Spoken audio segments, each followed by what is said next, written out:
The Supreme Court allowed President Trump the other day to fire people he should be able to fire. If you're not hip to this story, there were people that President Biden put on these boards. They were appointed by the Democrat president of the United States. And when Trump came in, he said, never mind. We don't want these people on these boards, so he fired them. And there was a lawsuit. The Supreme Court finally said, yeah, you can fire the people that you'd like to fire as the chief executive of the executive branch. Let's bring our panel back. Aaron Wexler and Stephen Gardner are here to comment on this. Aaron, the Supreme Court, I understand that it's kind of sticky. They're kind of saying, hey, there are some appointed positions that you can fire and some that you can't. But this one seemed pretty insignificant when it comes to the presidential authority of like, yeah, it feels like this makes the most sense. And then the Supreme Court doing a very quick ruling here.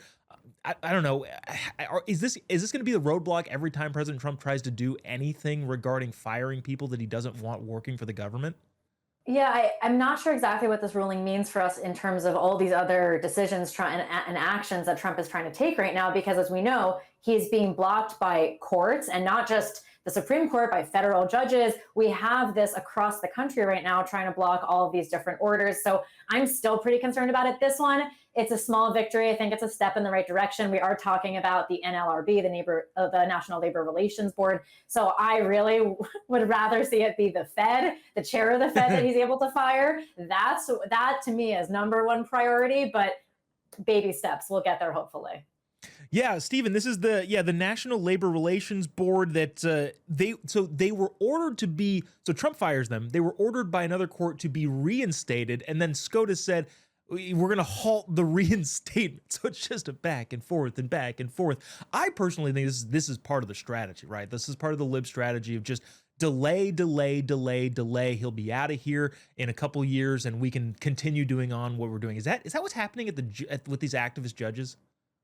I think so. Everything he does, they have to immediately take the opposite position of, then they shop it around to any judge that they think is going to rule favorably for them, just like they did when they tried to get him off the Colorado ballot before the election. So this is a big strategy that the Democrats are now using to try to handcuff President Trump. Yes, it's going to continue to happen.